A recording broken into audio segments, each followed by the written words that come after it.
Warning: some contents may be disturbing. Viewer discretion is advised.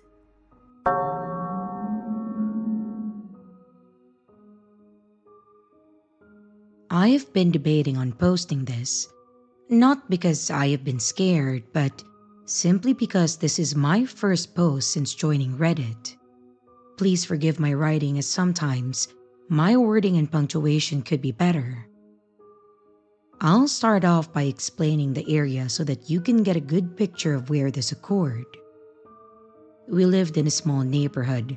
All of the surrounding streets dead end into a half-circle park, and behind the park are some woods and a railroad track. When we were younger, we all played in the front part of the woods. We never ventured too far back. This was our play area for years, and we never had an issue or scare. This area was a pretty and well-lit wooded area. Anyhow, one day my brother Jimmy, my best friend Sarah, and my brother's best friend Ian were all building a dam in the middle of the small creek that ran through the park and the woods. The boys decided that they were going to head back to Ian's house for some snacks, and Sarah and I said that we would stay and finish our camp area. As we are moving rocks around, I get a very odd feeling come over me. A strange feeling that we were being watched. I immediately think that it's the boys trying to scare us, and I just continue with what we were doing. Sarah and I loaded up some big rocks and head back to the creek and then put them down at the dam. I get that feeling again, and as I stand up, I see something straight in front of me about 30 feet away. I can't clearly make out what it is yet, but it is behind a bush, but I do see that it is a pattern of red and blue. I know that's nothing the boys had on, so at this point I am focusing trying to figure out what it is. And as I am scanning up the bush, I start to realize that it's a clown. I shit you not. My heart started pounding immediately. The clown and my eyes lock. He was wearing a blue/red hat with a reverse pattern of red/blue jumpsuit. I grab Sarah's shirt and I immediately pull her upright, and she notices the man right away. He is smiling with a full face of makeup, and he has a huge knife. We both say nothing, and we start running as fast as our legs can take us. He begins to follow. We can hear twigs snapping and ground crunching. We are both booking it. We run through the front of the woods, through the side of the park, and up her dead-end street. Ian and Jimmy are 2 houses up from the end and see us running and are screaming what is going on. And while running past, we scream a clown and they start laughing. We are still running, screaming for our lives, and finally make it to the middle of the street where Sarah's dad, Danny, is now running out the front door because he hears us screaming. We meet Danny right at the beginning of the neighbor's house, and we are trying to explain what we've seen, and he says, "Girls, stop it now. This is ridiculous. What are you talking about?" And we try to catch our breath. By this time, Jimmy and Ian have caught up to us. We are crying and pointing and telling Danny again that we've seen a clown with a knife. Jimmy and Ian are laughing, and Danny is asking if they played a prank on us. About this time, an old yellow Pinto type of car comes from the dead end at the park and pulls right up next to the sidewalk of the yard that we are in. And sure enough, plain as day, it's the fucking clown. No hat this time, but knife in hand, and then telling us to come here. Danny starts shoving us all toward the house, and he himself is scared and is running now. The car drives off down the street, and we get inside and Danny calls the police. We had to give statements. The police patrolled the neighborhood and the park for a few weeks. We were never allowed to go in the park again, and a few months after that, the city started to clear out the woods. They cut down many trees and made a walking area that you could see through all the way to the train tracks. My friend and I used to talk about this many times up until her death. No one would believe us had they not seen it as well. It was just so scary. I think they only got to see him because whoever it was had to go down the dead-end street to leave the neighborhood. Either way, this man was not afraid of us, nor the small group of people that gathered from our screaming. He very bravely stopped right in front of us as her father tried to comfort us and calm us down, all while flashing his knife. We are lucky to be alive, I feel. Had it just been one of us left in the woods, which sometimes occurred, I don't think there would have been a group of 4 of us any longer. Sarah's dad stopped drinking that day, and we all have a fear of clowns.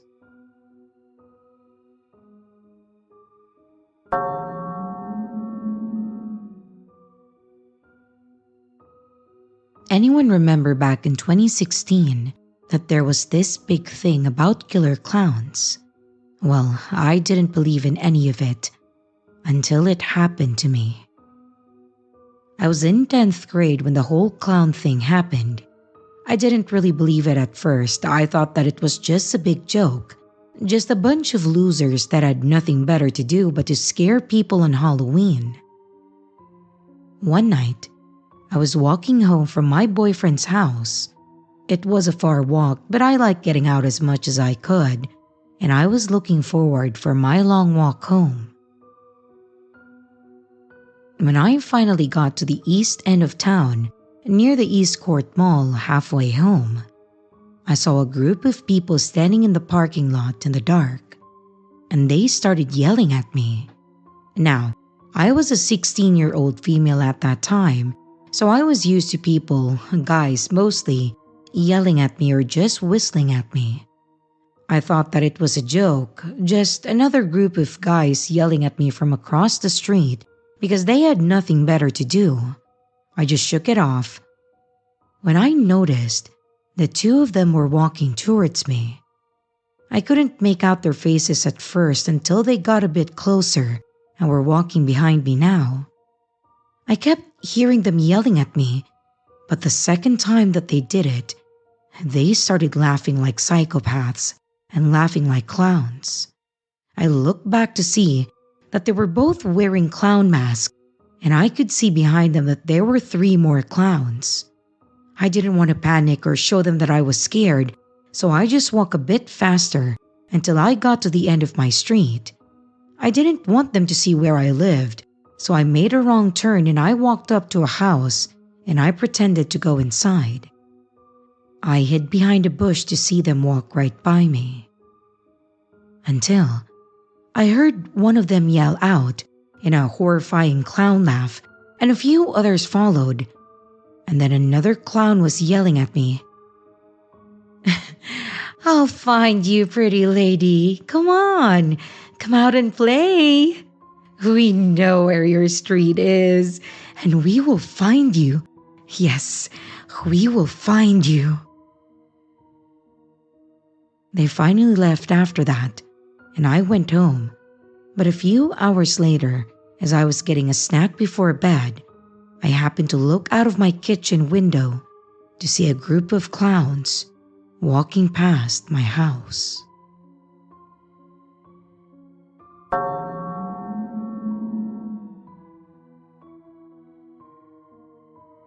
I am a nurse in one of the most renowned children's hospitals in the country. I've worked here for almost 8 years, and I can only say that it stands true to its title. The pay is good, and I get along with my coworkers without much problem. Everything is perfect in this hospital, except one thing. It's Rizzo, the hospital clown. When I joined this hospital, I was told by my fellow colleagues about this rumor that has been circulating in the hospital since its establishment. The rumor is about a certain clown named Rizzo, a weird name, right? Who roams the hospital and visits the sick children. None of the adults has ever seen him, but so many children have seen him over the years that it can't be considered as an elaborate prank. When they told me about him, I thought they were trying to tease me for being a newbie, and I took it as a joke and I said, "Yeah, perhaps Cinderella visit on Sundays too." They gave each other a look and left the topic at that. I got busy with work and I completely forgot about our conversation. In my third week at the hospital, I was doing the morning checkup on every patient on the floor when I entered Kevin's room. He was awake and smiling from ear to ear. "Good morning. Why are you up so early?" I asked. "The clown came to me at night. He was so funny when he entered the room. His pants fell and his duck walked to my bed because he was juggling balls so he couldn't pull his pants up," Kevin replied in one breath, still smiling as if remembering the last night's event. I remember this conversation with my colleagues and thought perhaps they have set up an elaborate prank by involving this kid. This was going too far. I was a bit mad, so I quickly finished the checkup and I went to confront my coworker. Her name was Emily. She has been working here for 13 years. She was the one who told me about the clown, so naturally, I thought that she was the culprit behind the prank. She was in the lunchroom drinking a cup of coffee. "You need to stop with the prank. It has gone far too long and it isn't funny," I said, approaching her table.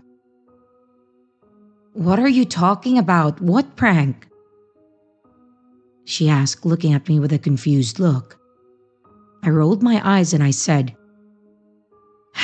"Don't act naive. You told me about the clown and to scare me, you even involved the child to play a part in your prank." She stopped sipping on her coffee and gave me an odd look and said in a serious tone, "Explain from the beginning." So I did just that.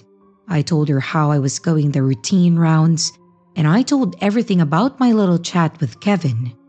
And after I was done, I looked at her for an explanation. She just sipped her coffee and stared at the table. Her face looked a little paler from when I entered the room, and I noticed that her hands were shaking a little bit. I stood there impatiently and I was about to speak when she spoke. "The clown is real," she continued. "You can ask anyone from this staff.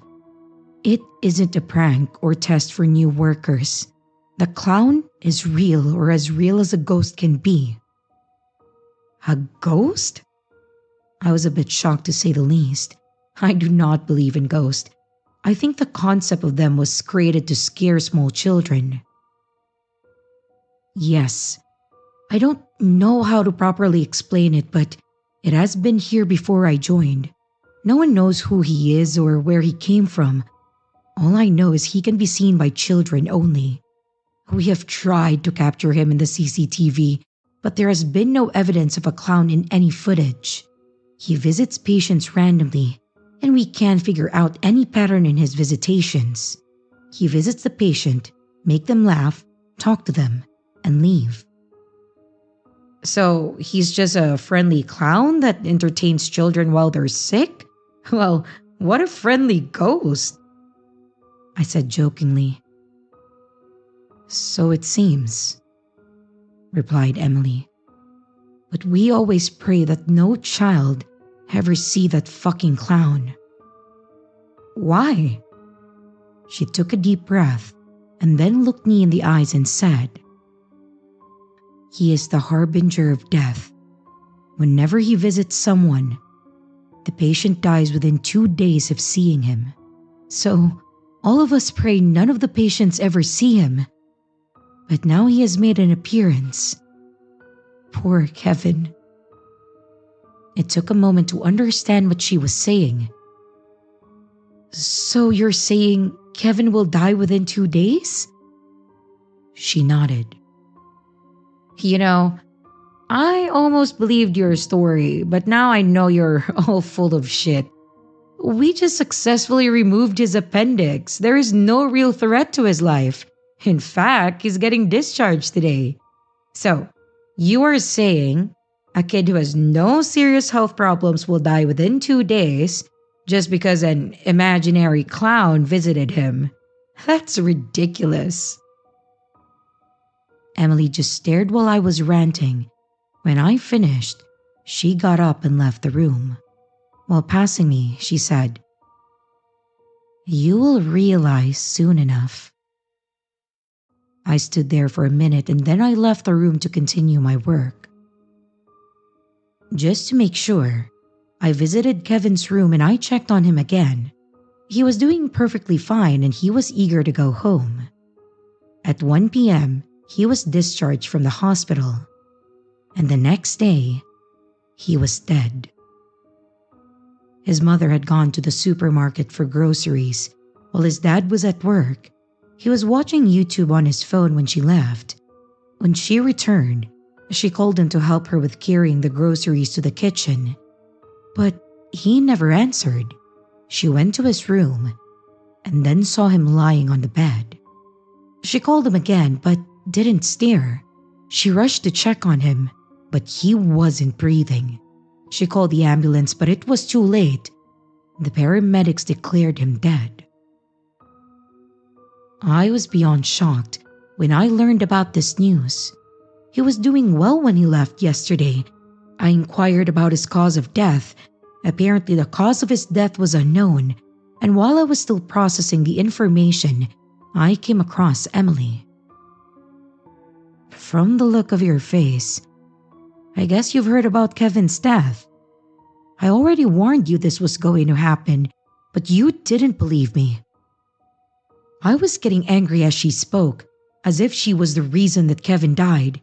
If she hadn't told me about the clown, Kevin would still be alive. I looked up and I was about to yell at her when I looked at her face and realized that she wasn't trying to be mean and that she was sad as well. She continued, "This is your first time, right? I have seen dozens of these deaths throughout my career, and I wasn't able to stop them even when I knew about them, so I know how you're feeling. Is there no way to stop him?" I asked softly. She shook her head and said, "No. If there was, why would I have kept it a secret?" Then why is this hospital still open? Why doesn't management close this hospital if we can't stop that clown from killing these poor children? I asked a bit angrily. Because Rizzo only appears in front of 3 to 4 children in a year. And as you know, this is one of the best children's hospitals in our country. We save thousands of lives every year. If we shut down, what will happen to them? Setting up this kind of hospital will take a lot of time and money. And still, there is no guarantee that Rizzo will not follow to the new hospital. She replied. Then we should forcefully shut the hospital down. We should inform the media or at least parents of these children. If they know, nobody will bring their children to the hospital, and then the clown will never appear. I said desperately. Did you believe me when I told you about the clown? She asked, and I was silent. You didn't. The same will happen if we try to inform the world. No one is going to believe it. I mean, a clown no one can see except children, and they die after seeing it? People will think it's just a publicity stunt to attract people's attention towards the hospital. She continued. Besides, some of these children require expert medical treatment, which only we can offer. So some parents may bring their children even if they know about the clown just to save their child. I stood there, as I knew she was correct. I have seen some of these children who will die if they were not in our hospital. I was feeling helpless. I was not sure what I should do. You should try to save as many of these children as you can. The clown will take a few, but you should try to focus on the patients that you have saved through your work. And this may help you a little to keep you sane." And with that, she left me there standing alone to continue her work. I stood there for a while thinking about her words, and I decided then and there that I will follow her words, and I will try to save every patient that I can, no matter how much time it takes. Years passed, and I threw myself into work. During the first 6 years of my work, Rizzo appeared 23 times in front of children, and all 23 of them died. These last 2 years, Rizzo didn't appear at all. Me and everyone else thought that he has left for good. But all of our hopes were shattered today.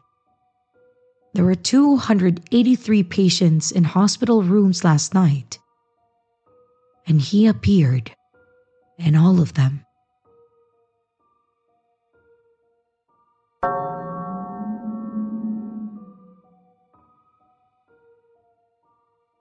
This happened in October of 2018. It was during the time when I was working at a riding stable. This is by far the freakiest thing that has ever happened. It started off with me mucking out stalls and taking horses in and out of the pastures. At around 12:30 p.m., my mom came to pick me up from work. Since I work at 8:30 a.m., I work for the morning hours, then have the rest of the day off. As I got in my van with my mom, she said that she drove past a cornfield a few streets down from the barn, and what she saw while on her way to get me was a clown. I asked her what the clown looked like, and she gave me a brief description of the clown. The clown looked like Pennywise from It, the 2017 remake," my mom said. "I couldn't get a clear view of it, but that's what I remember what he looked like." And as soon as my mom said that, I questioned her on what street that she saw the clown at. When my mom told me that the cornfield was not far from a trail, I knew what she was talking about.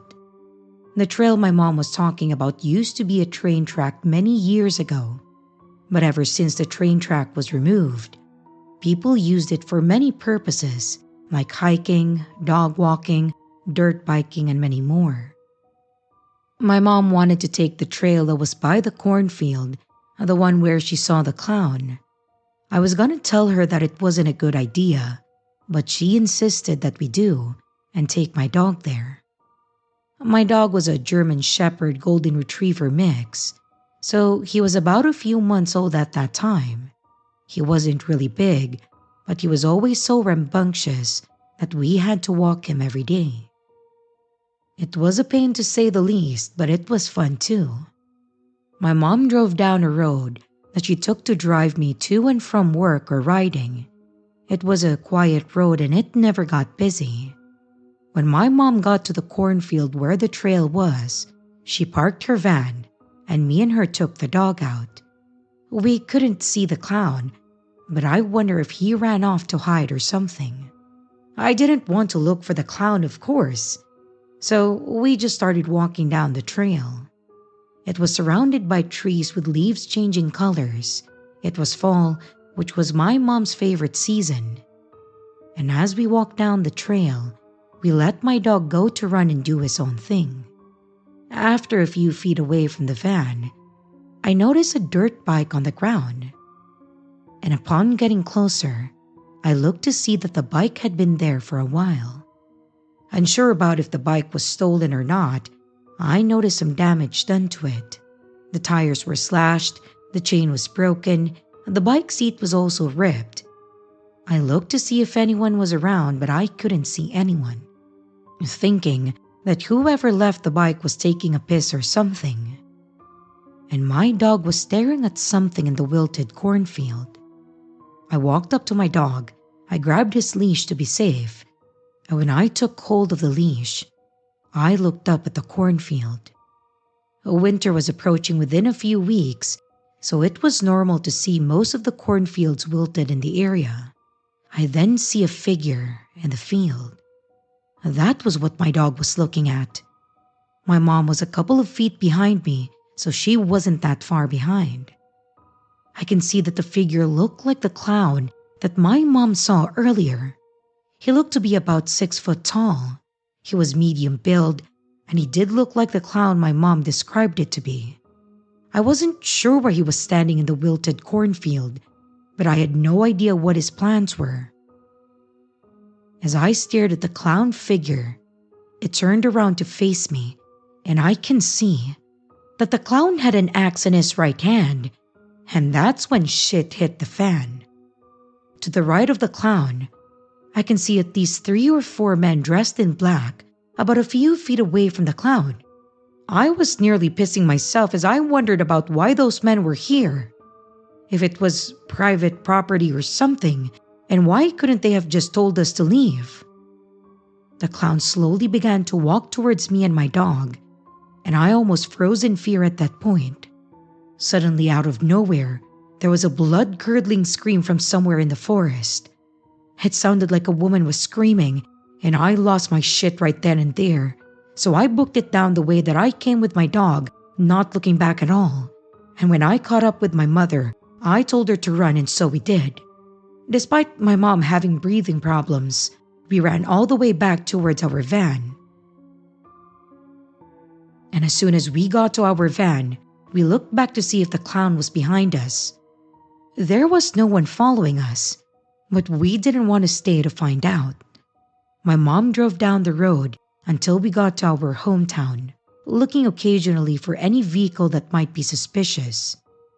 When we got back, we reported the clown incident to the police, and they went to the location where we found the clown. Shortly after that, we headed home without any hesitation. The next day, my mom got a phone call from the police when she picked me up from work. And what they said will forever send chills down my spine. My mom told me that the clown, with 3 or 4 men, were luring people down the trail we went to. They had found a few bodies of people, one of them being a 6-year-old girl.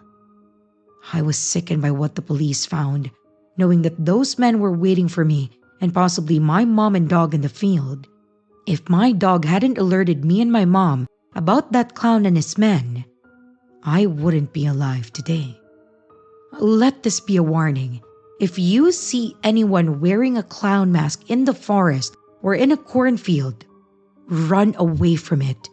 Don't stay with a clown if you want to stay alive.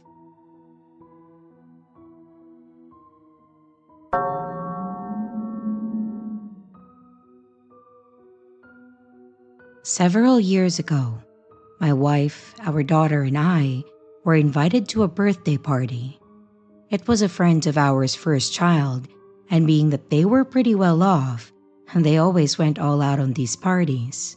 They'd rent out a place, they would supply all the food and drinks, and they would usually hire a few different entertainment vendors, like a DJ, a bounce house, and you guessed it, clowns.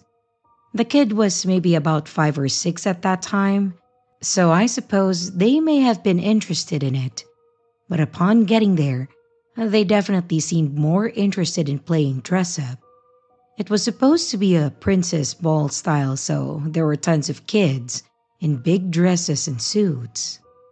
The party wasn't too bad though.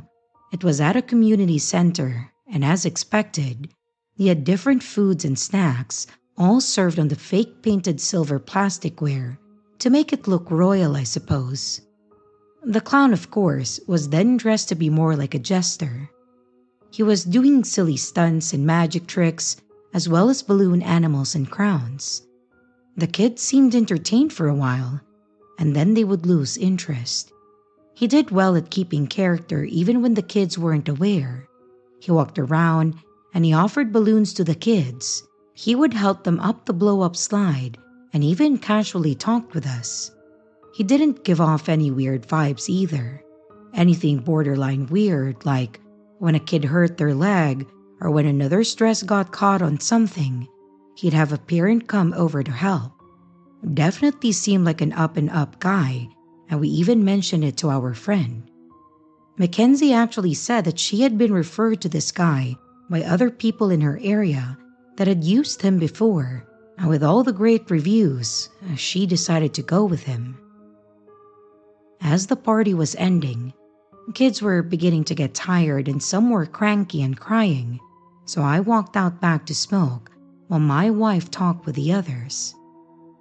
As I was walking out, I saw the clown leaning against a crappy old car, smoking as well. Again, the guy deals with kids all day for a living, so I can't say I blame him. I walked over to him and we started talking for a bit. I thanked him and he commented that they were some of the better behaved kids that he had worked with. I don't know where the conversation devolved from there, but we got on the topic of careers, and so I took a shot and I asked him why he chose to be a clown. I remember him just staring at me for a minute and making a comment along the lines of, "You seem like a truthful guy," and stared at me a little longer. He then looked away and said something about, "It's the job on the books." I didn't know what he meant by that, so I just laughed and he stared at me.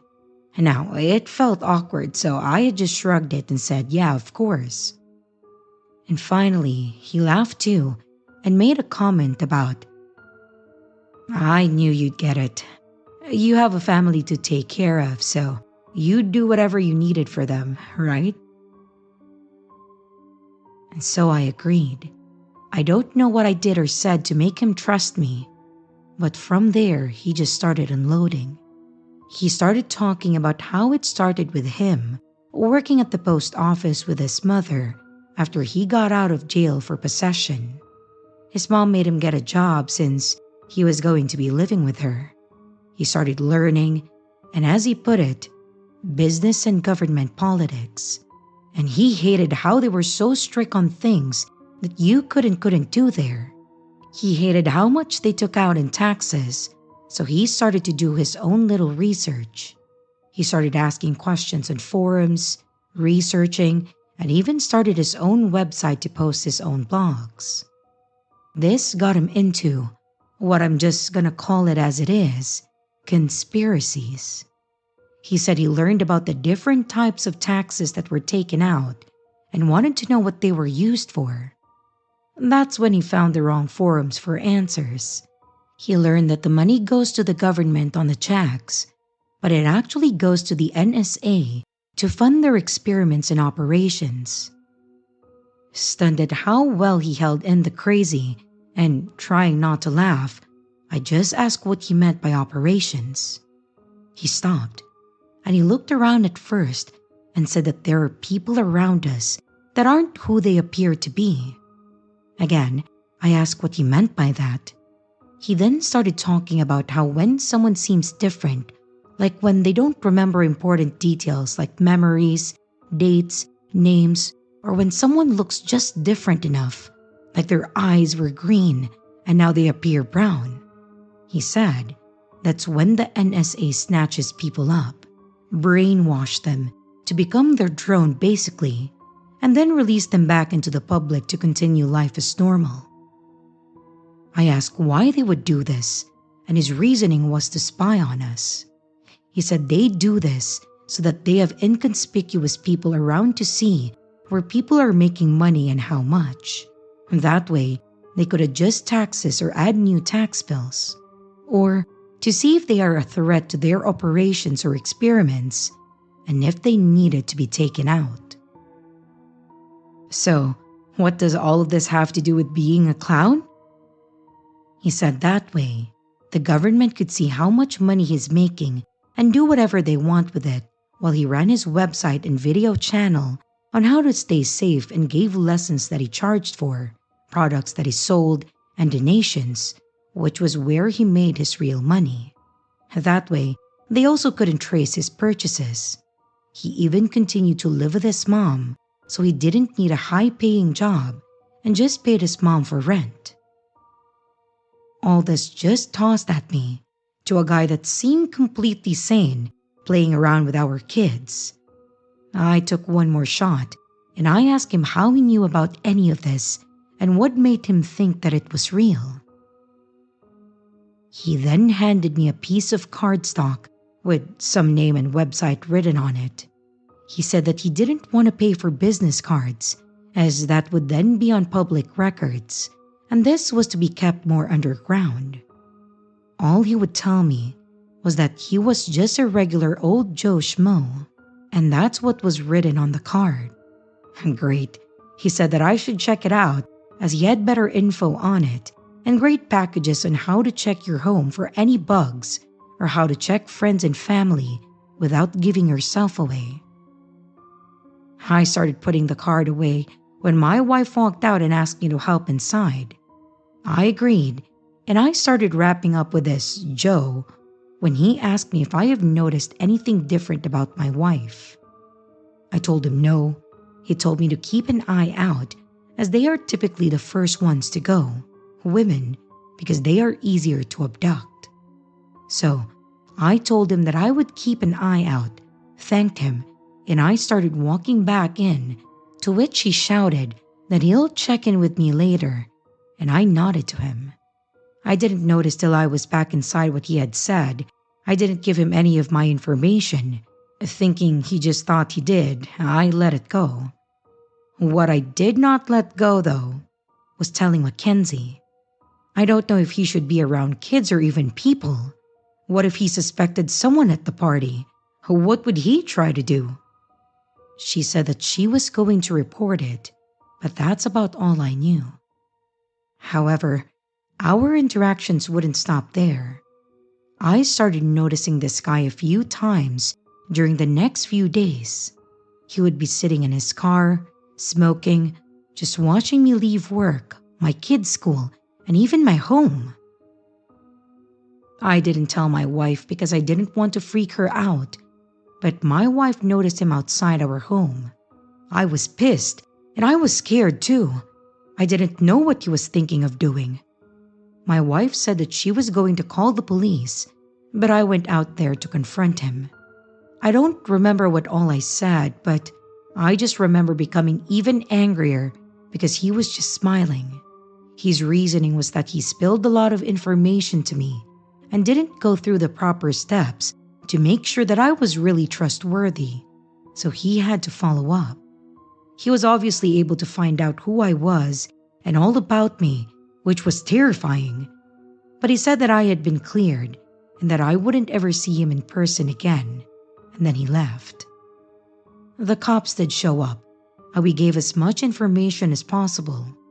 I didn't even have the card anymore as I thought that it was bullshit, so I just threw it away. I will say, I never saw him again after that. No threats, no calls. Never saw him. I don't know whatever happened to him, but the number Mackenzie used to book him didn't work anymore either. I know this happened several years ago, but I always think about this whenever I notice someone doesn't remember something. They very well should.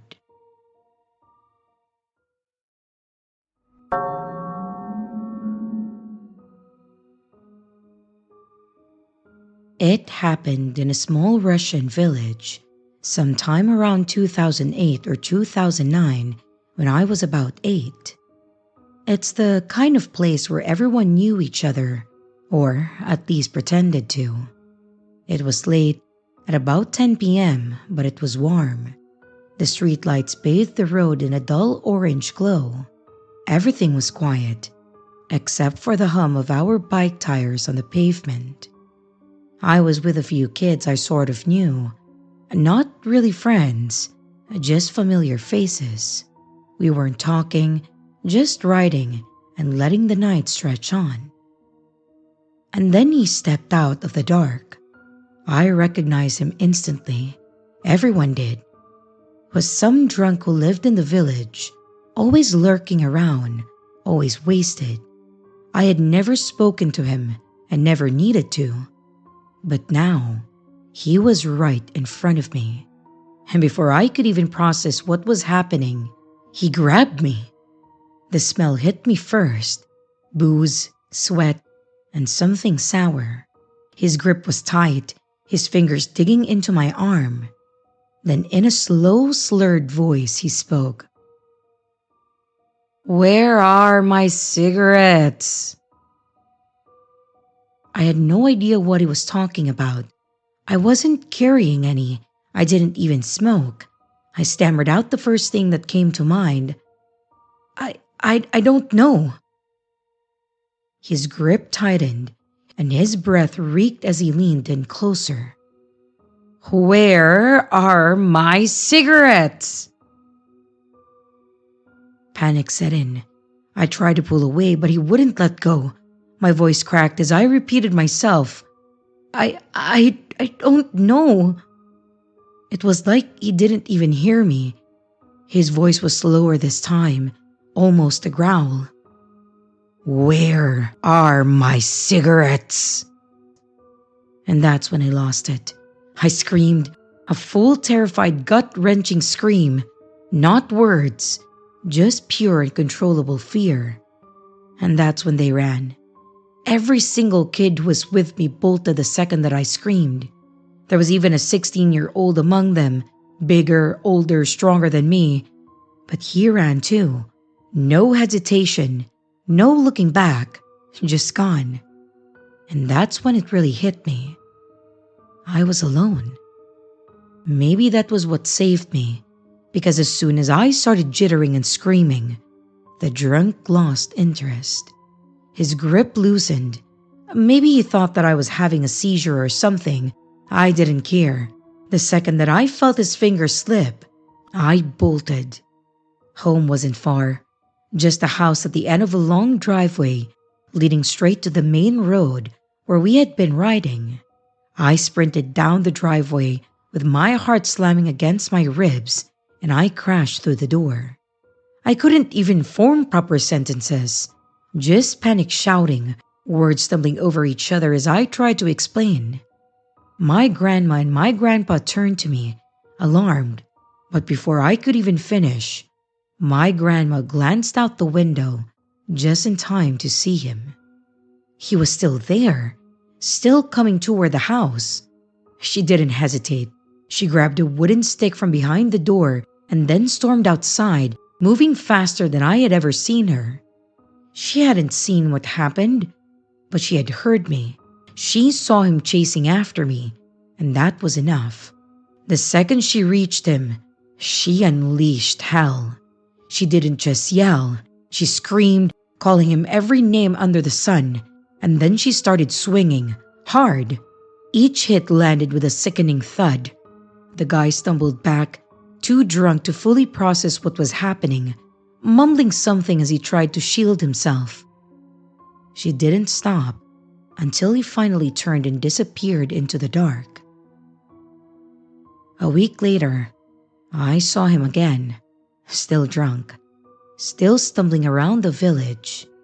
He looked right past me, like I wasn't even there.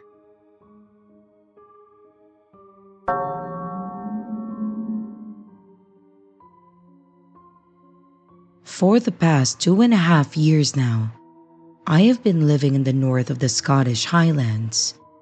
And when I say north, I mean as far as north as you can possibly go. I live in a small coastal town, which is actually the northernmost town on the British mainland. I had always wanted to live in the Scottish Highlands, which seemed a far cry from my gloomy hometown back in England. And when my dad and his partner told me that they had bought an old house up there, I jumped at the opportunity. From what they told me, this place sounded like the perfect destination. There were seals and otters in the town's river, dolphins and orcas in the sea, and at certain times of the year, you could see the northern lights in the night sky.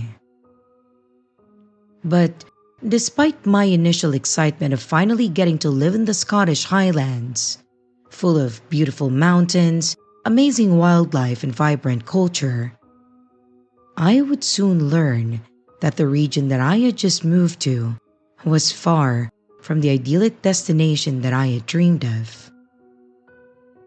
In my spare time, I took to exploring the coastline around the town's area. One of these days, I started to explore what was the east of the town. On the right-hand side of the mouth of the river, there's an old ruin of a castle, but past that leads to a cliff trail around the eastern coastline. 6 or so months later and into the Christmas season, I had just gotten out of a long-distance relationship. Feeling as though I had finally found closure, I decided that I wanted to go on a long hike by myself along the cliff trail. And so, the day after Christmas, Boxing Day, I got my backpack together, packed a lunch for myself, and then headed out at 6 a.m. The hike along the trail had taken me all day, and by the evening, I had walked so far that I actually discovered what I first thought was a ghost town. What I found was an abandoned port settlement, which had the creepiest looking disperse of old stone houses, as well as what looked like the ruins of an ancient round tower. As it turned out, this was actually a heritage center, a tourist spot. It seemed that I had walked so far around the rugged terrain that I was now 10 miles outside of my town. On the other side of the settlement were very high distant cliffs, which compared to the cliffs that I had already trekked along were far grander. Although I could feel my legs finally begin to give way, and already anticipating a long journey back along the trail, I decided that I was going to cross the bay, reach the cliffs, and then make my way back home. By the time that I was making my way around the bay, it had become very dark. I had already walked past more than half of the bay, but the cliffs didn't feel any closer at all. It was at this point when I decided that I really needed to turn around, as at night, walking back along the cliff trail was going to be dangerous. And for the parts of the trail that led down to the base of the cliffs, I really couldn't afford for the tide to cut off my route. I made my way back through the abandoned settlement, and at night, this place definitely felt more like a ghost town. Shining my phone flashlight in the windows of the old stone houses, I was expecting to see a face or something peer out at me. What surprisingly made these houses scarier at night were a handful of old fishing boats that had been left outside them. The wood they were made from looked very old, and the paint had mostly been weathered off. But what was more concerning was that in this abandoned ghost town of a settlement, I wasn't alone. A van had pulled up with 3 or 4 young men getting out. I wasn't sure what they were doing exactly, but they were burning things into a trash can. And what they were burning, I didn't know. But as I made my way out of the abandoned settlement, every time that I looked back at the men by the van, at least one of them were watching me. Already feeling scared of the creepy surroundings, I now felt very unsafe because of these men staring suspiciously at me. I was paranoid that they were going to try and follow me, as if I had caught them doing something illegal. Thankfully, they stayed where they were as I continued to make my way out the ghost town and then back along the trail.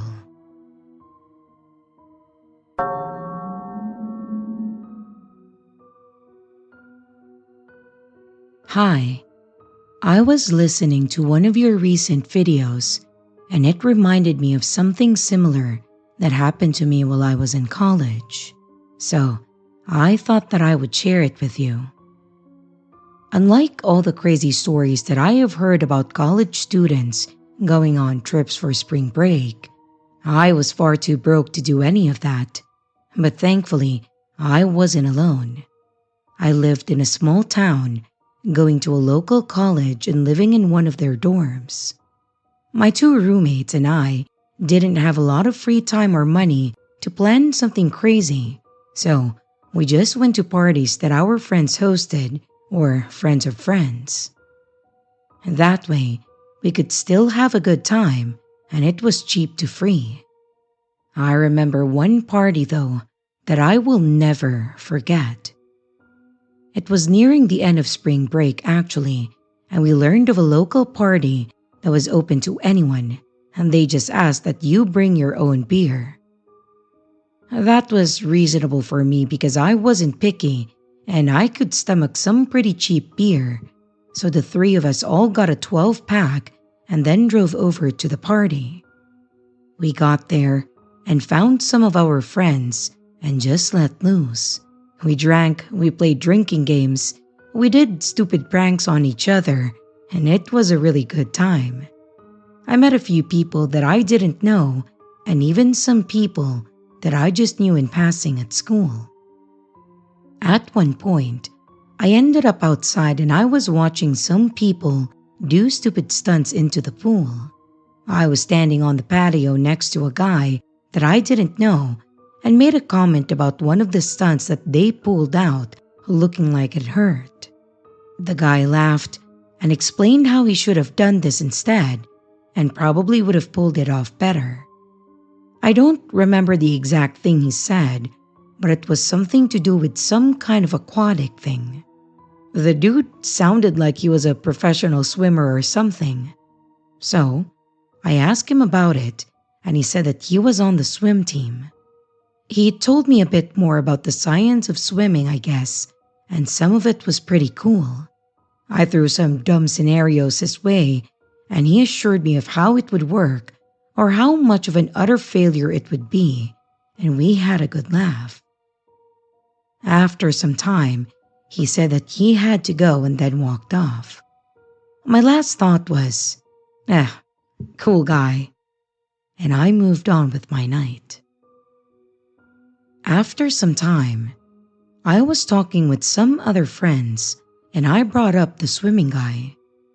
None of them seemed to know who I was talking about, so I just kind of dropped it.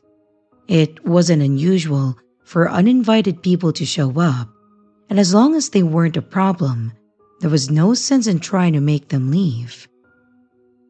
But later on, I ran into the friend that I was talking to earlier, and I spotted the swimming guy passing by the living room. I pointed him out, and my friend didn't recognize him either. He wasn't on the swimming team either, so we just assumed that we may have been in different years or programs, and that's why we never ran across him. I tried to get his attention, but he looked confused as to why I was flagging him down. He just had an annoyed look on his face and then ignored me. My friend laughed, but I just shrugged it off. People are weird, and it wasn't like I knew him on a personal level, so it's no loss to me. Again, cue more of the same for the night, including some people starting to leave or pass out all over the place. The music was still playing though, as it had been throughout the whole night, so other than people dispersing, the party was the same as it had been. So, while some of us were in the kitchen talking about one of our classes, we all jumped when we heard someone yelling. We went and then checked the living room where we thought it was coming from, and then we saw some people staring down the hall towards the bedrooms and the bathroom. I walked down the hall and I could hear more yelling and grunting sounds. As I approached the bathroom, I saw the swimming guy standing in there. He was holding some kind of pipe. One of my friends was standing behind me, but otherwise, nobody was doing anything but staring. So, I just asked him if he was alright. That's when he turned to look at me and just started rambling about things that made no sense. He said that it was too loud, even though nothing had changed all night, and in fact, since there were less people, it wasn't as loud. I wanted to clarify with him because I didn't understand why it was all of a sudden a problem, but he just continued talking. I don't remember exactly what he said, but he was saying things like, "They won't stop laughing. I know they're laughing at me. I know they're talking about me. Stop it. Why won't they stop it?" And I just stood there confused, not knowing what to do. This was obviously not about the music. This was something else. So the only thing I said was something like, "Hey man, maybe you should relax a bit." But before I could finish that, he started screaming and then swung the pipe in my direction. He was still in the bathroom with me outside, and with him being intoxicated or on something, he instead hit the door. I was not going to stick around at this point and risk getting hit, so I rushed back into the living room and I told them that we needed to leave before things got worse. As people started shoving themselves towards the farthest wall or running out the back door, the swimming guy went running out of the bathroom screaming, "No more! No more, please!" And then out the front door.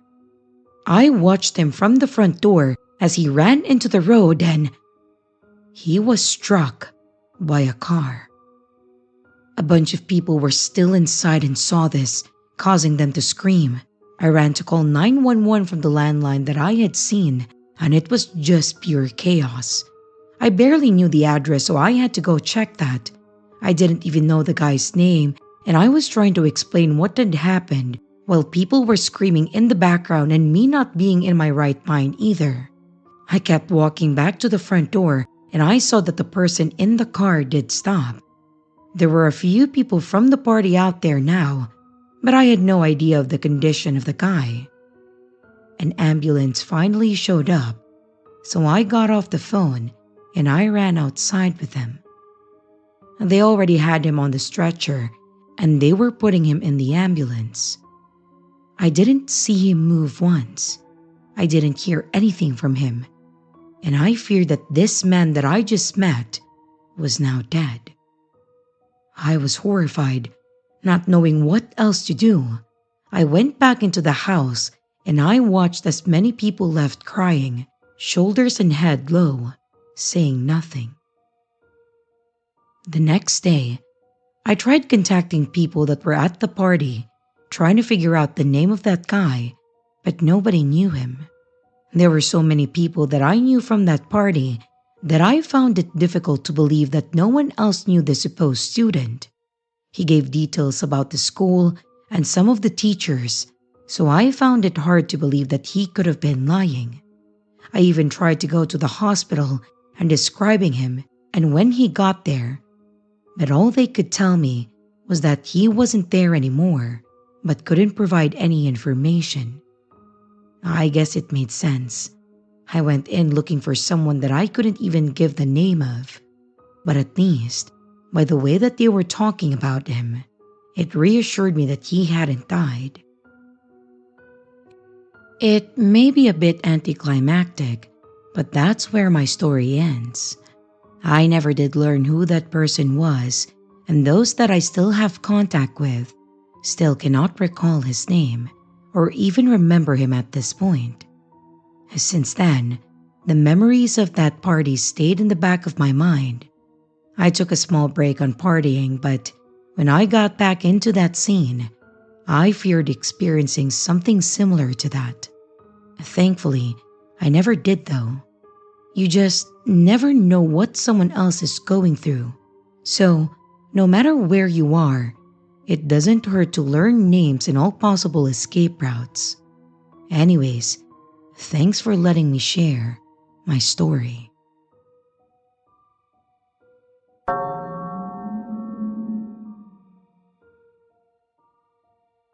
A few years back, I, a 23-year-old female, was driving home after taking my dad to the airport for a late flight. It was already dark when I left the airport, and I still had a 3-hour drive home. A few hours into the drive, I get recalculated to some windy backroad highway. There were no cars or streetlights, and so it was pretty dark and a creepy road. As I turned a curve, I noticed a black car come out of nowhere and start to ride my bumper. And then, the blue lights. The road was so dark that I had to drive for a minute to find a spot with at least a few small lights where I could pull over. The officer came to my window and asked me if I knew that my tags were expired. I thought that it was kind of odd because I was driving my mom's car and she's usually pretty on top of things like that. But it was more so the way that he talked that made me uneasy. He was speaking pretty fast, like he was in a hurry or something. As he is standing at my window, before he even gets my license and registration, his radio beeps and he tells me that he has to go on another call. He practically runs back to the car and then speeds off. I head back home, half weirded out, half thanking God that I didn't get a ticket. I kind of brushed it off until I go outside to my car the next day and find that my tags were not due to expire for 2 more months. It could have been a simple mistake, but I couldn't help but recall how weird the whole incident was. He could have misread the number, but looking back, I wonder what could have happened if he was someone with bad intentions. And from then on, I pull over only in well-populated areas, and if a safe option is unavailable, I call 911 to make them aware.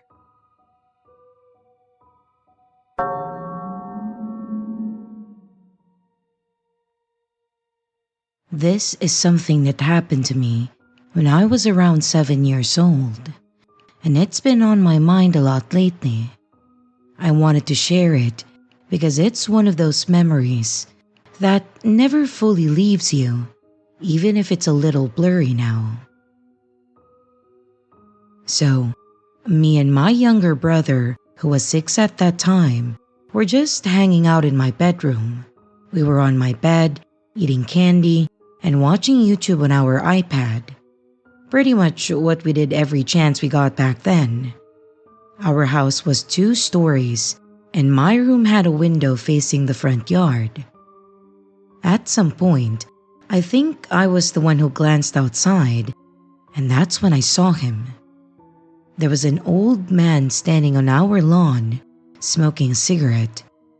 I don't remember what he was wearing, but I can still picture him standing near the porch. The thing is, I could only see him from the side, and I never fully saw his face. Now, here's the part that really shook me. I knew for a fact that our front door wasn't locked. My siblings and I were supposed to lock the door when we got home from school, but we almost never did because we live in a safe neighborhood, and nothing bad ever happened, so it didn't seem like a big deal. Until it suddenly was. My brother and I freaked out and immediately ran down the hall to our older brother's room. He was probably around 14 or 15 at that time, and he was completely absorbed in his Xbox. We burst in, scared and desperate for him to help, and then we told him what we saw. And you know what he did? Absolutely nothing. I remember he seemed confused at first, but then he shrugged it off and told us that it was probably one of our dad's friends. Which, thinking back, made 0 sense to me. I don't even remember if I brought it up to my dad, but I'm pretty sure that it wasn't one of his friends. And if it was, he would have reassured me back then, and I feel like I wouldn't still be this unsettled about it. My older brother didn't lock the door, didn't check to see if the guy was still there, and definitely didn't grab anything for protection. He just wanted to get back to his game. He reassured us in the laziest way possible, and then kicked us out of his room. And because we were little kids who trusted him, we tried to convince ourselves that everything was fine. We didn't look out the window again, and honestly, we were too scared. We ended up hiding under the covers in my room and pretending like it never happened, and then we just went back to watching YouTube. Nothing bad did happen that day. No break-ins, no scary aftermath. But to this day, I wonder who that man was and why he was there. Part of me wishes that I could go back and demand a real answer from my older brother, but at this point, I doubt he even remembers it. So yeah, that's the story. Moral of it all? Maybe just lock your doors. Safe neighborhood or not, you will never know who might show up on your lawn. And to the man, whoever you were, let's not meet.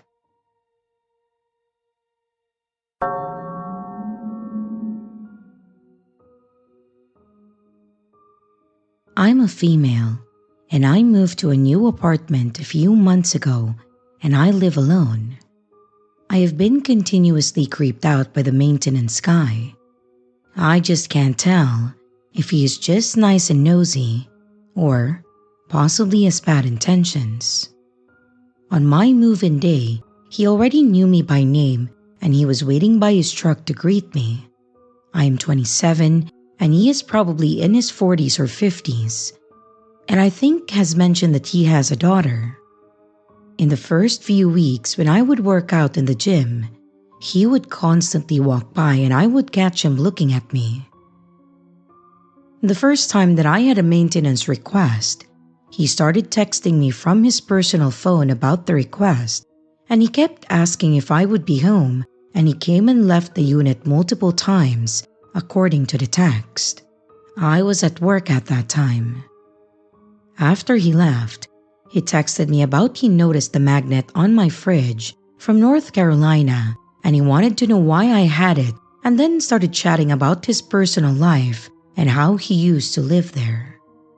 This was in the evening over text after the maintenance request was completed.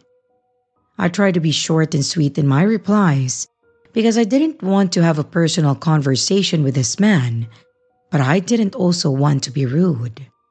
Also, seeing as I have about 15 or so magnets from different places on my fridge, I thought that it was weird that he was standing around reading all of them.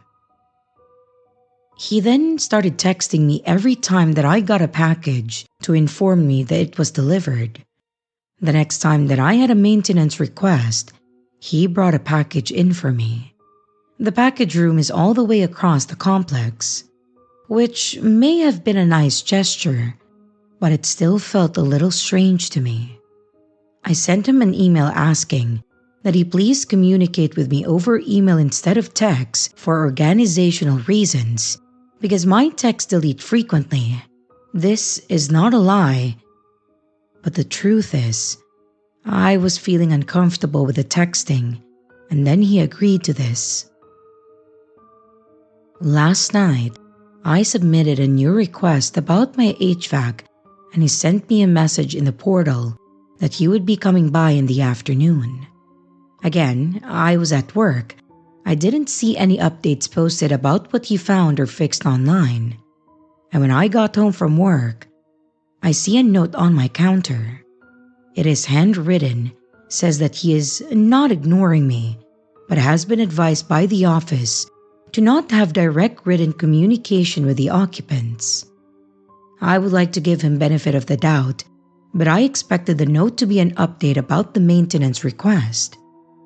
And now I am wondering, why would the office advise him not to talk to residents?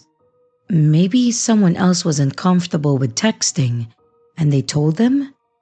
Also, the fact that he knows that he is not supposed to communicate with me and choose to leave me a note anyway does not sit right with me.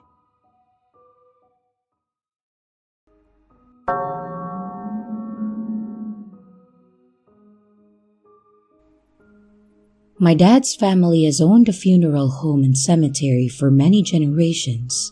The old office was so small that it is now used as a storage shed for our equipment, and a bigger and better office was built. It's a blessing in the sense that I will always have a job, but it's definitely not for everyone. I am not the type that gets scared or uncomfortable when it comes to death. In fact, being in this field has made me more responsible when it comes to end-of-life decisions. At 32, I can tell you that I already have my plans laid out, so there isn't a burden on my family if anything were to happen. I'm sure some of my friends think that I'm weird, but hey, life is short and you never know what will happen tomorrow. I also feel like I am more open-minded and in tune with those that have passed and the paranormal because of this. My mother has always helped out at the funeral home, but ghosts and spirits have never been her thing. Even dealing with death every day, she didn't believe any of it was real. I say this because I couldn't really talk to her about what I witnessed, but my father believed all of it. In fact, we joke about having some frequent ghosts in our facility or on the grounds and speak about them as if they were living customers right in front of us. I feel our place has become locally popular because of the paranormal activity alone. Because I am so connected to them, they really hold a place close to me like family, and I wanted to share a few that I will always remember. When I was younger, my parents still brought me to the funeral home so that they could watch me, but when there was a service going on, I was at my grandparents' or aunt and uncle's. I appreciate them wanting me to understand that this is a normal thing, but also didn't want me to see anything a child shouldn't. So, I often saw people coming and going to the funeral home, caskets and urns coming in, and sometimes other random items that families might request.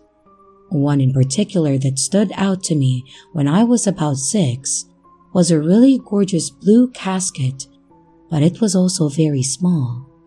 We all know what that means. As I saw my parents setting up the room, I noticed the decals they were putting on the casket, which were different superheroes. My mom had explained to me that it was for a little boy that really liked them, and his parents asked for his final resting place to look like his room.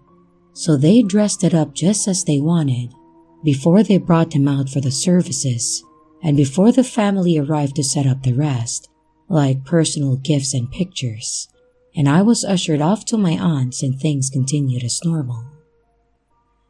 After a few days, I was back there, playing in the back room and watching a movie, when I noticed that my dolls were falling off the small desk that was in there. Thinking nothing of it, I just picked them up and put them back. This actually happened twice more, and at that age, I was just getting annoyed and yelled, "Stop it!" It didn't happen again after that, but my dad had walked in and asked what happened. I told him what was going on when he smiled and said, maybe we should ask nicely next time, and then he walked out, but left the door open that time. After a few minutes of getting back to my movie, I realized this, and I look over to the door. That's when I saw a young boy wearing a long blue cape just standing there. Not knowing what to do, I just said hi, but he continued to stand there. I tried talking to him more, but he would never respond. So, I got up and closed the door, with him standing there.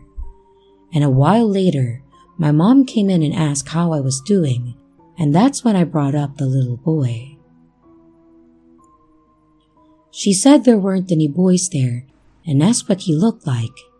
And after describing him to her, the look on her face changed to one of concern, and she just left the room. As I got older, I learned that my mom thought my dad told me about the little boy that was in the blue casket, or that I saw him because that was exactly what he looked like, down to the cape. Over time, my dad and I both got used to seeing the little boy. He became a little bit mischievous, and at times, just like my dolls, things would get moved, things would go missing, only to reappear right where they last were, or things would get knocked down. I finally found out his name so I could address him properly, and from there, it was as if I could communicate with him. I would ask him, "Charlie, where did my pen go?" And it would be in my seat or something. However, unlike some of the others, he's the only kid that I've seen, and my dad and I are the only ones to see or experience his presence. The other experience occurred as a young adult. The cemetery is open all day for anyone to come and go as they please. Some people go by themselves, or with another person, or where I've seen a whole group of people practically trying to have a party or celebration for their loved ones. We usually let them be and give them their privacy until close, and when we're closing, we walk or drive around and let everyone know so that they can start heading out. After one particular service, there was a woman that stayed around long after the service was over. I knew it was the same woman because of her outfit. She was in a long black dress that was flowy towards the bottom because you could see the bottom of it move with the wind. It looked like it had either lace sleeves with attached gloves or full-length gloves. She also had one of those small cocktail hats that had a long black lace veil over her face. She had a long dark brown hair that was all pulled to the side over her shoulder. And she stood there holding her hands in front of her, staring at the plot. She was still there when we started making our rounds. It was closer to the front, so I decided to walk over to her, hoping that I could comfort her as well. And as I got closer to her, I heard one of the groundskeepers holler out for me. I turned around, giving them a look of, "Seriously?" because I felt it was rude to shout like that, but by the time that I turned back around, the woman was gone. I looked around for a moment trying to see if I could find her, but she was nowhere. So I turned around to walk back towards the groundskeeper, and I was about to tell him to not shout like that when he apologized and said he thought that it was okay since there was no one around. That's when I immediately mentioned the woman that was standing there, and his only response was, "What woman?" And at first I was confused, but it quickly clicked in my mind. I apologized to him and again just advised to avoid shouting on the grounds while we were open. We finished up for the evening and started to leave when I was driving by the side of the grounds and saw this woman standing there again. I had to know for sure what I was seeing, so I pulled over. I walked up to the fence line and stared at her for a few seconds. And after a while, I watched her turn around, walk off behind our big center oak tree, and then she was gone. And I drove around as far to the other side so I could see if she just went over to the other side, but she wasn't there. The next day, I went in and checked the books to see whose plot she was at. The plot belonged to a gentleman that was born in the 50s, and his wife and children survived him, so I was stumped as to who this woman would be. I started going back through the records to learn and found out his mother had passed away when he was still a child, and you guessed it, she was buried here as well. I went to find her plot and learned that it was on the opposite side of that oak tree. My guess is that she was here and was waiting to meet her son again. I still see her in passing, but I always let her have her space. It doesn't seem like she wants company, so I respect her space and try to tell others as well, the best that I can. We have had a few people say that they've seen her, and we've had a small talk for those that I know that are gifted like me. So, these were two experiences that have stuck with me since my time here, especially since they are two recurring events. It's not hard to open up and realize that we are not alone here, especially in my field. I feel it has drawn me closer to the paranormal, and I welcome the opportunity to possibly learn about someone's life and help celebrate it.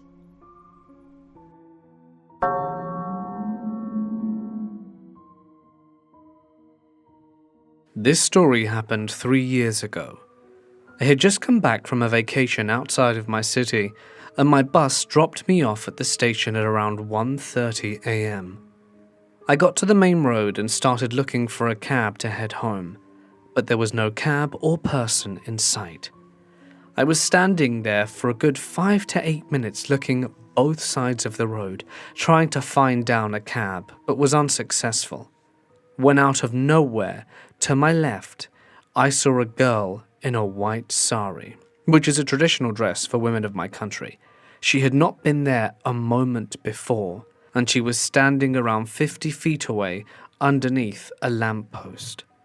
The fact that I had not seen her just moments before were rather ominous, but I told myself that in looking for a cab, I must have simply not noticed her. But my heart immediately started pounding when I looked the other way to look again for a cab and turned back the other way to hear her saying something to me, just feet from me now.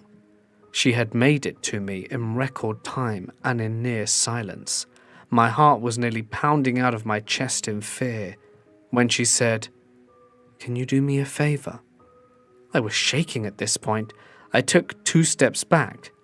It was almost 2 a.m., and this girl in a white sari just sort of materialized to me.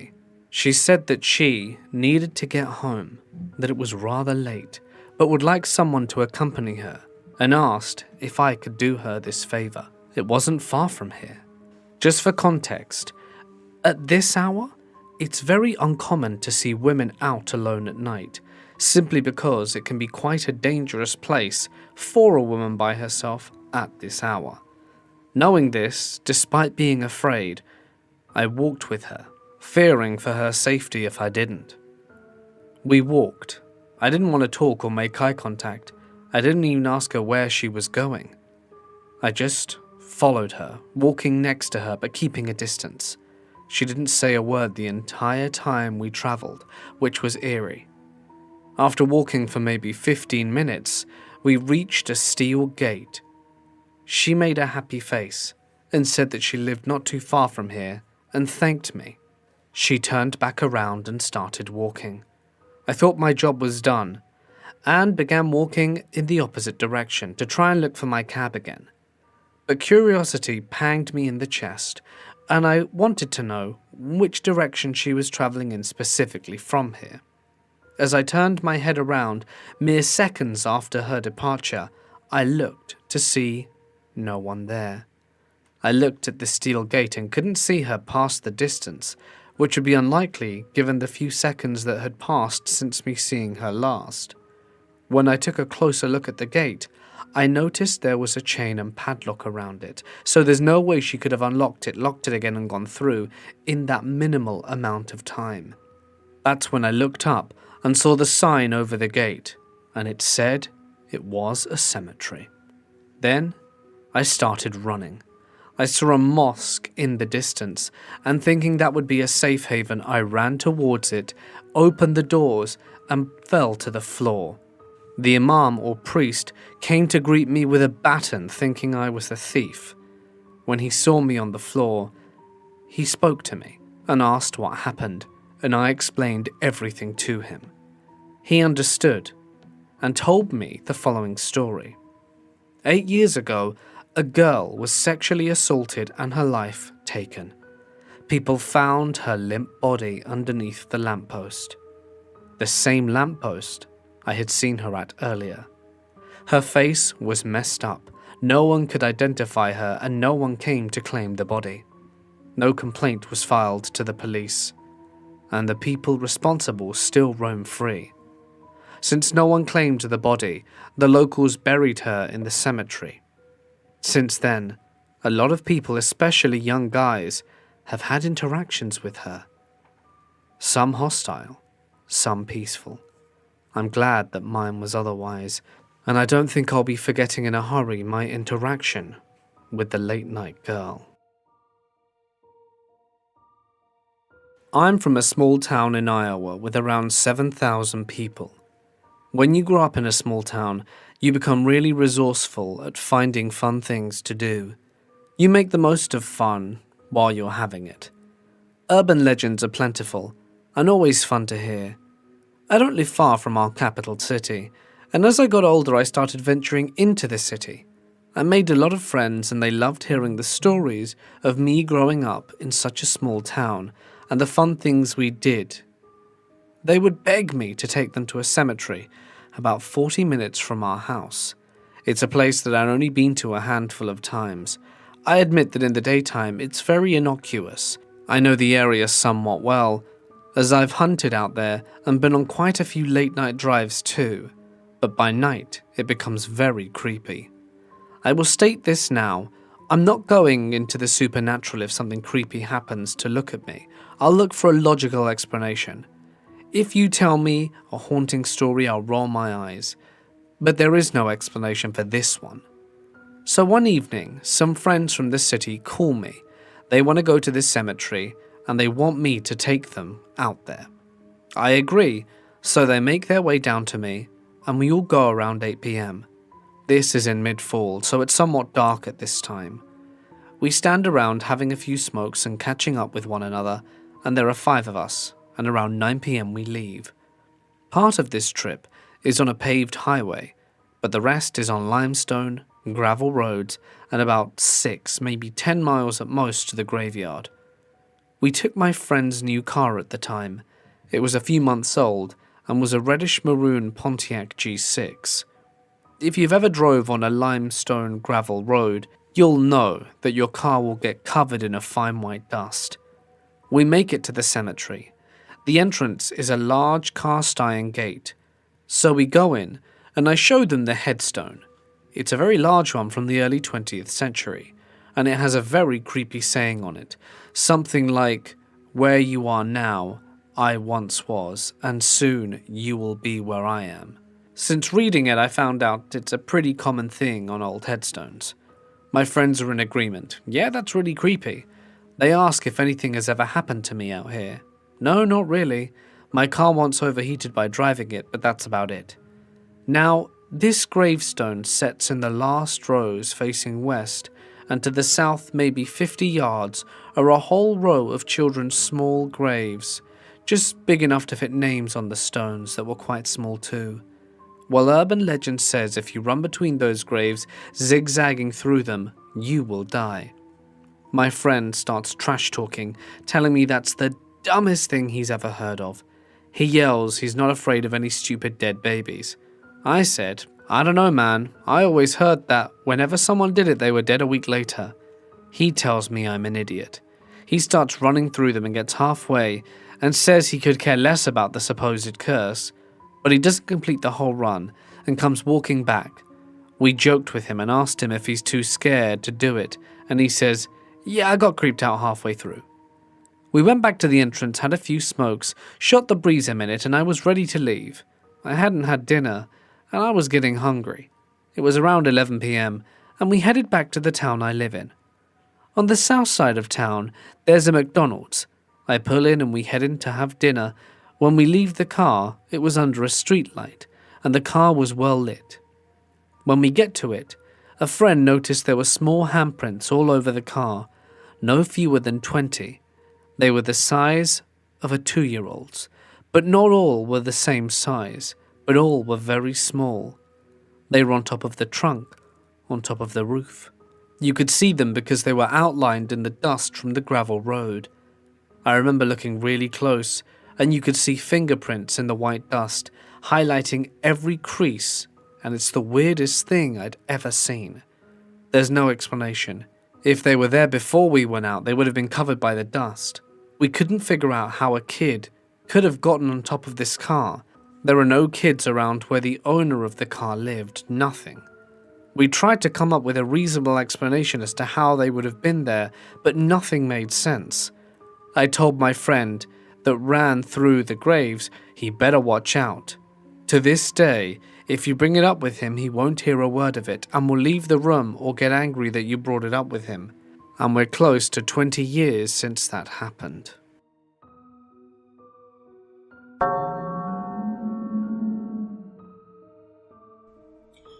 Back in the 90s, I used to work at a cemetery. I helped with the dirty work of digging the graves, lowering caskets, and helping with the upkeep of the fields. It was an easy enough job, and we hardly dealt with the customers, so we were pretty much left to ourselves as long as we got the job done and did it respectfully. I also typically only worked during the day, which I was fine, because some of the things that I witnessed were weird and creepy enough that I didn't need to know what happened at night. So, as mentioned, there were definitely some unforgettable events. We've had some edgy teens break in and run around the plots, we had a naked guy sleeping on a grave once, and someone even brought a gun, demanding we let him in after we had closed. So, it's not uncommon, but you still remember them. But there was one that messed me up for a very long time and actually led to me quitting. While we were working out on the grounds, we may occasionally see customers come and go, setting up services, making payments, and etc. We get all the work done on the plots the night before, so that way we didn't have a huge hole open during business hours. We had a truck that also came and always parked on one side of the cemetery that delivered flowers and other lawn supplies. And right as the truck was pulling in, there was a car that sped into the lot, cutting off the truck and stopped right where the truck usually parked. It made no sense. There was a whole parking lot and they chose to stop there. I started walking up to the fence to ask the person to move their car, but also expecting pushback just by the way they drove in. A woman frantically got out of the car in sweatpants and a hoodie and also a messy bun, and she was looking around. I kindly asked her if she could park in one of the actual spots, as that side was for the truck, not to mention a no parking zone technically. She immediately started yelling at me about how dare I ask something so inconsiderate and, "Do you know why I'm here? I just lost my father," and so on. I immediately shuddered because I knew this was going to be brought up to the people inside, and I couldn't really say anything to her because of the situation. So I just apologized, and I walked away as she continued yelling.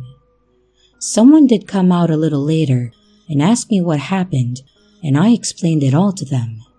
Surprisingly, they understood and agreed that while it was common for people to come in still distraught, she was a little overboard. They said every time they would ask a question about what they wanted in the services, like the burial or cremation, visitation, type of flowers, and etc., she would burst into tears. They would try to calm her down and she'd be fine answering, until they asked another question. They said the whole process was exhausting, which told me a lot because this person never complained about their job. I let it go and then moved on, thinking that I'd probably not see this person again. A few days later, we were digging the plots as normal, and then we cleaned up the edges. We made sure the grass looked nice along the edges and things like that, when, lucky me, that woman shows up, walking towards me.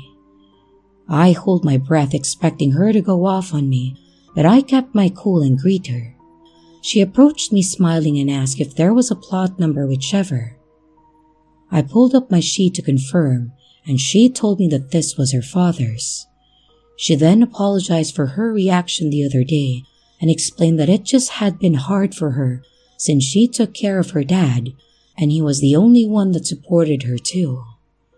I was polite because, just as expected, she was just going through the stages of loss and everyone grieves differently. I told her that it was okay and gave her my condolences. She said that she just wished that it was her instead because more people cared about her dad than her. Not knowing a damn thing about this woman, I tried to say that it wasn't true, and being in this field of work, no pun intended, You may not think many people care about you, but the services always say otherwise, and that she had to continue on for her dad. I don't know if what I said helped her or not, but she cried a little bit. She hugged me and thanked me and started walking away. Right before, though, she turned and asked me what time the cemetery closed, so I gave her the hours. I went home and told my wife about the woman, and she said that I did a good thing. She actually told me on the first encounter that she was probably going through a lot and not to judge someone based on that encounter. I suppose she was right, because that was definitely a different person that I met that day. So not only do we dig graves, but we also help lower the caskets and bury them. So the next day was going to be the services for her father. I got up like I do every morning. I get ready for work, kissed my wife goodbye, and I headed out for the day. I like getting there early to do the weed whacking, so that way it's out of the way and there's no chance of disturbing any visitors. The owner is usually already there getting things in order on days of services, so I walked into the office and talked with him for a few minutes before. I was one of the manager-like people at that time, so I had keys to the cemetery as well. The owner asked me if I had seen his keys, because they usually left the keys to the cemetery gate in his office, but they weren't there. I said I hadn't and double-checked that I just had mine. They said that they probably just left it somewhere, as he had done that in the past, and then excused me to get to work. I went to the shed to grab the weed whacker, and then I headed out.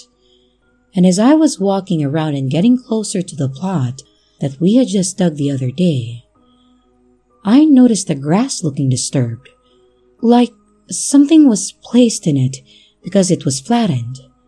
I got angry at first, thinking it was another kid screwing around, and this woman was going through enough. I didn't want something else to happen, so I started walking up to it to see what had happened. Well, I wish it was just some kids. But I found the woman laying in the grave in a black dress and blood all over her wrist. Not knowing what to do, I immediately started yelling for the owner, and I jumped in the hole. The ground was damp from blood, and she was already pale, cold, and unresponsive. Thankfully, Henry heard me and came out and called 911 and then brought me a ladder to get us out. When the paramedics arrived, I heard them say that she had already lost a lot of blood, but that she would be okay, and then they were gone. I actually took the rest of the day off. I called my parents and my 2 sisters to let them know that I loved them. That really hit me hard. This woman really didn't feel like she was worth it or that it was worth it to stay around, and felt this way was the only option that she had. No one should feel that alone. If it wasn't for her shallow groan, I would have thought that she was dead. But knowing she was close enough to that scared me enough. If I didn't come earlier, who knows how long it would have been before she was found. Thankfully, she did live though. We learned that she broke in through a back room window and then stole Henry's keys. I'm also thankful that he didn't press charges on her, but I heard the funeral for her father was a little off. I had to quit shortly after this. The first time I really talked to any of the customers, got to know them even that little bit, and then having to save their life was really too much for me. I found out what hospital she was at, and my wife and I thought that it was a good idea to send her flowers and a gift. I hope my words did something for her, something to keep her going, because it seemed like she just needed someone to support her again, or let her know that she wasn't alone. If you take anything from this, just let it be to be kind to people, because you never know what they're going through.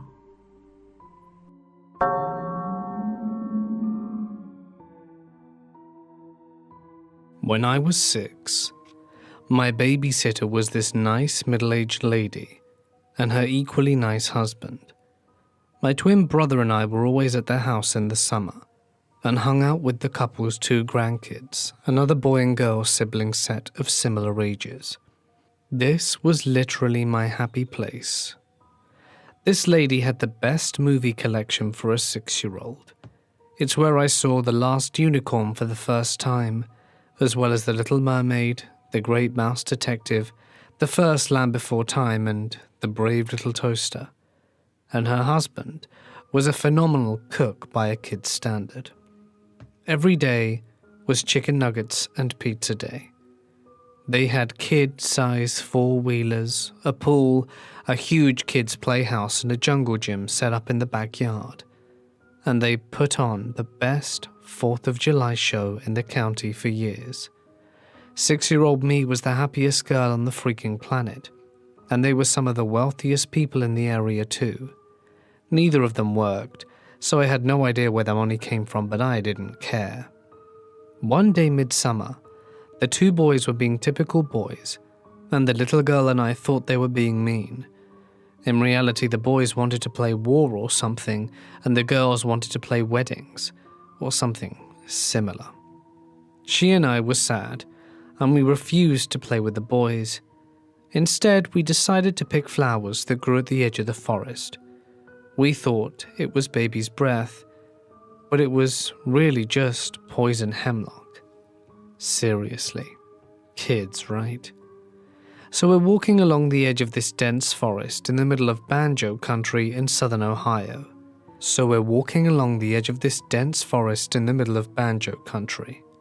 This was in 1990. So we weren't worried about stranger danger because we were just so far out into the country. The adults did worry about animals from time to time because the next county over had bears and mountain lions, but us 6-year-olds were fearless. We ended up walking on the neighbor's property, picking these flowers when we found a break in the tree line. It was an old, well-worn path leading into the woods. For whatever reason, i.e. we were dumb, she and I decided to ditch our flowers and take the path into the woods and see what it led to. The path itself was unremarkable, well-worn but unmaintained, as there were tree roots growing up through the path in places. We came upon a little bridge at one point. We were both a little confused about it, because we had been told there were no creeks in our area, yet there was a bridge. It wasn't a particularly old bridge either, but the creek bed under it was dry as a bone. Weird. We kept going because, why not, I guess? I'm not sure how far we walked beyond the bridge, but we ended up in a clearing with stones all around it in a circle. The clearing was big enough that there was a gap in the trees that allowed the sunlight in, and in the middle of the circle was a massive stone-walled well. It was big enough that there were stairs built into the dam wall in a huge spiral. My little friend was mesmerized by the well. She found a rock and tossed it in. We never heard it hit the bottom. As we were searching for more rocks to throw in, I was rooted around in the brush by the bigger stones and actually looked at the big ones. They were not normal stones. Nope. I was a smart cookie, already reading at 3rd grade level the summer before 1st grade, something that I loved to show off to anyone that would sit still for 3 seconds or more, so I could read the stupid stones. There were names and dates cut into the rough-hewn stones. We were in a graveyard, in the middle of the woods, far away from our adults. I remember getting chills realizing this. Moments later, my little friend got really quiet and poked me. She pointed to the edge of the clearing on the other side of the wall.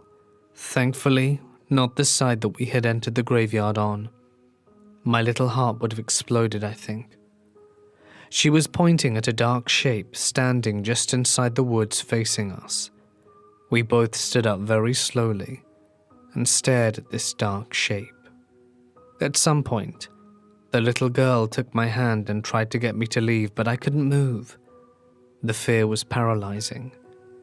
I didn't move until the clouds covered the sun, and our bright, inviting clearing became slightly shadowy. Then, the shape moved. It was an adult-sized / shaped thing, wearing long dark robes with a hood over its face. We were stupid kids, but we weren't that stupid. We both turned tail and ran as fast as our little legs allowed. My friend was faster than me because I was a chunkier kid with a love of reading and movies and pizza, which leads to overweightness. Who would have thought it? So she made it to the bridge first. I wasn't far behind her though. I looked back after we got over the bridge, and that thing was standing at the edge of it, just standing there. I screamed, wet myself, and kept running. I tripped over a tree root in the path, ripping my pants and shredding my knee in the process. I scrambled up and kept running. We burst out the trees like our hair was on fire, screaming and crying, and made a beeline for the girl's grandparents' house. Her grandfather was in the backyard planting something and came running when he heard us.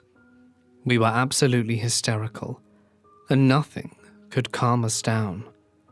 We spent hours sobbing while the grandma and grandpa got us bathed and in clean clothes to try and soothe us. The more they said there was no one in the woods, the more hysterical we became. It took both of us months before we'd even go on the back deck again.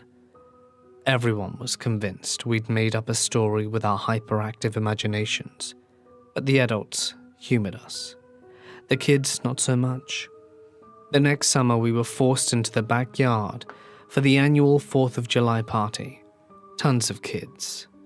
They all knew our story, and one of the teenage boys, a badass, don't you know, called BS and bullied us for hours until we told him where the path in the woods was.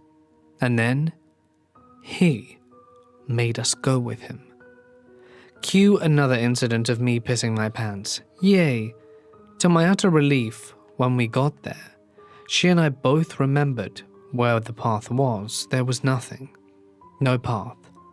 Just a very heavy growth of hemlock. He tried to wade through it and ended up with chiggers from neck to foot. And he got into a ton of trouble for dragging us kids down there once we got back. So she and I were relieved not to go back there. But from then on, all those kids thought we were stone cold liars.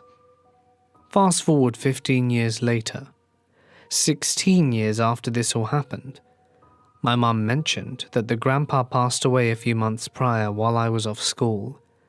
I was 22 at that point and had mostly forgotten the events in the woods.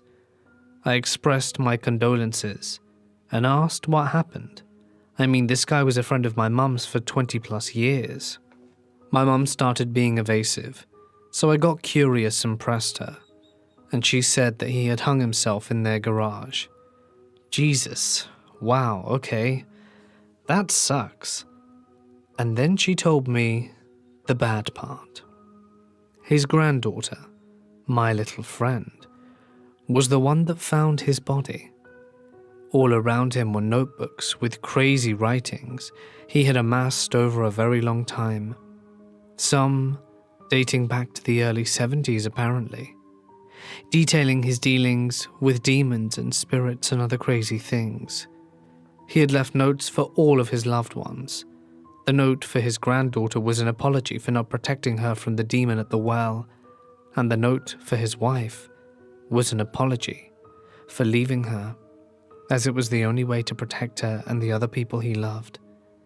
It seems that the explanation for their wealth was deals struck with the demons.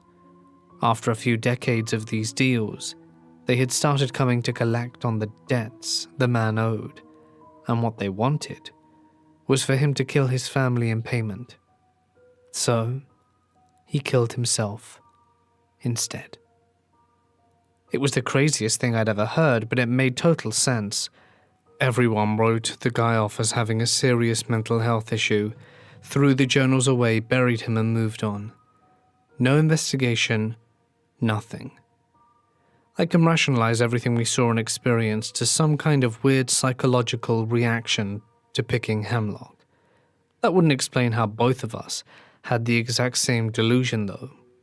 I know what I saw was real.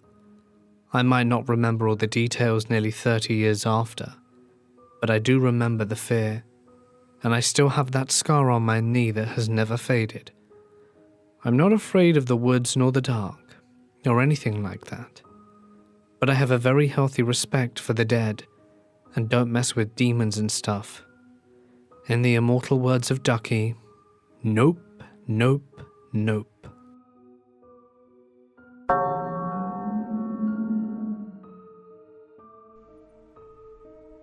I used to do part-time work for my dad at a cemetery at about 15 years ago. He helped maintain the grounds by keeping the lawn mowed, flowers watered, and picked up left-behind trash. After they had a service or around major holidays, he asked me to help out as more people meant more trash and things to pick up. Not to be disrespectful, but some of the stuff people left behind, stuff that couldn't stay, like open food and drinks or just their trash tissues, wrappers, and things like that. And those people prefer coming back to see that their loved one's resting place is being respected, so that's where we come in. It's typically the same thing each time. I'd walk around, pick up, adjust, look at the headstones, occasionally explain to someone where or how to find specific plots. I also typically work during the day, so I didn't run into any creepy or paranormal experiences, which made the job even easier. Now, this one time though, I had to help my dad zone an area out for a family of 3, a husband and wife and their child that were going to be buried. We had the area already, but it was further in the back, which was usually used by people of higher class, local celebrities, and I suppose things like that, so that families can have more privacy. At that time, I didn't pay too much attention to the news, but I did remember hearing how a family had been killed in their home in an apparent robbery. From the small things I could pick up from my dad, this was the same family. So we had to get it all plotted out, make sure the trees were trimmed, the surrounding area cleared for the services, and etc. It was really an all-day thing. Now on the days of service, there's no work being done on the grounds. My dad was usually in the back fixing things inside, doing paperwork, making calls, and etc. And I ended up going up there to get my check and to just talk with my dad, but I didn't realize that the services were that day until I saw a full lot of vehicles. So I entered in the back to not interrupt anything. I talked with my dad for a while, but he seemed like his mind was elsewhere. Like he seemed distracted, so I asked him about it. He said that the funeral almost seemed like something out of a movie because they had a few cars that were far behind the rest of the group, and one man that got out of the vehicle had several other men surrounding him, like bodyguards. I didn't quite understand the concern over it and just tried to reason with them that they were probably important people. And if it's true what happened to the family, maybe it was police protection for the rest of them.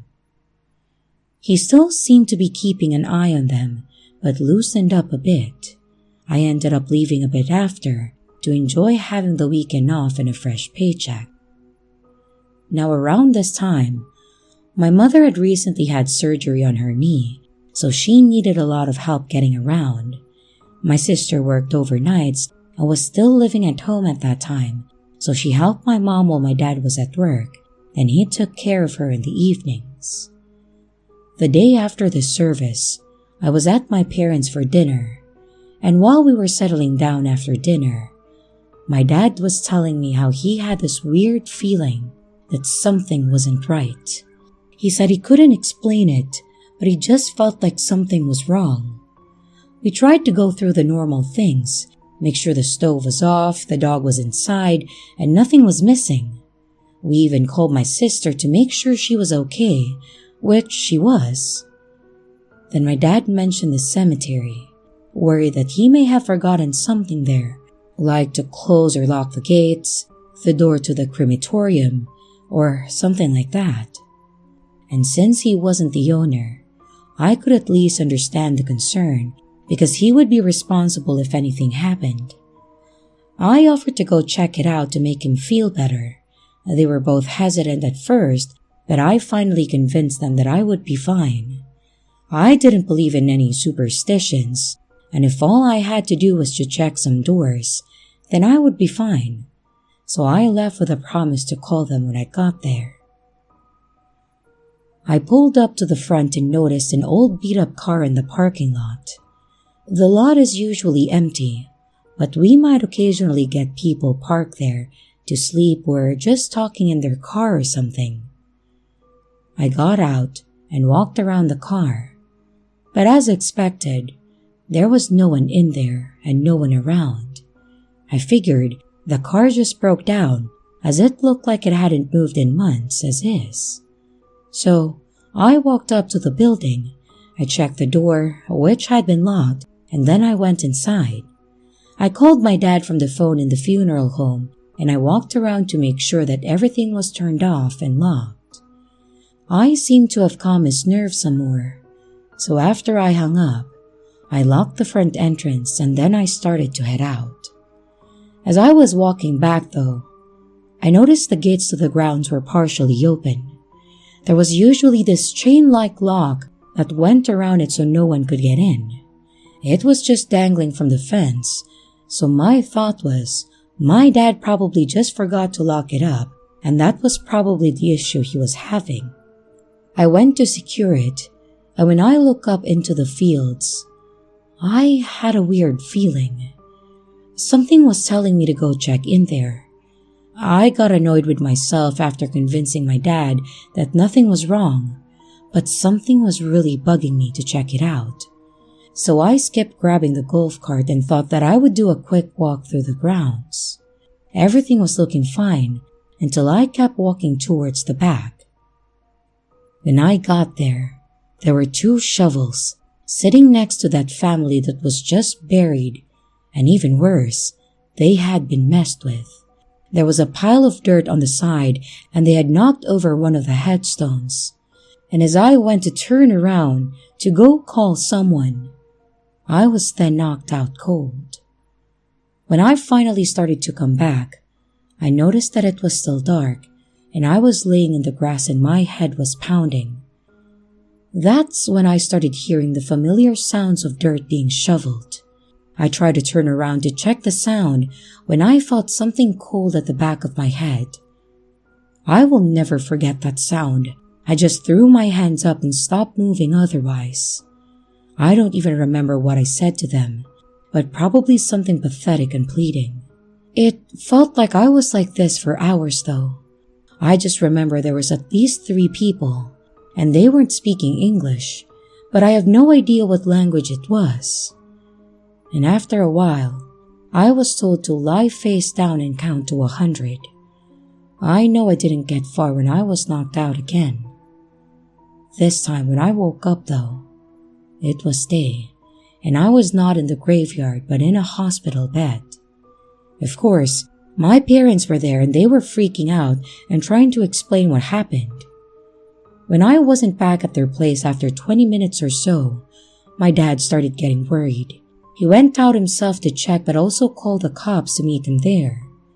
When they arrived, they saw my car in the lot, me not in it, and one of the tires slashed. Then they found me.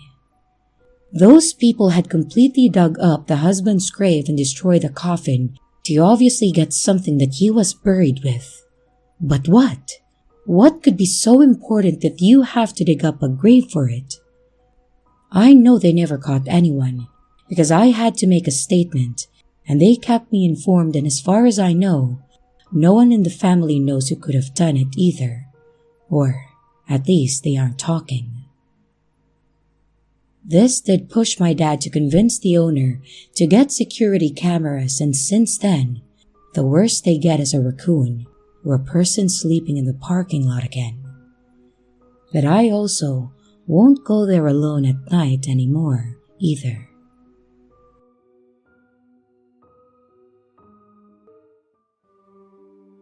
Hey everyone, this is your creepy sister. Thank you so much for watching the video. I do hope you enjoyed it. Also, don't forget to leave a like and a comment. It really helps the channel out.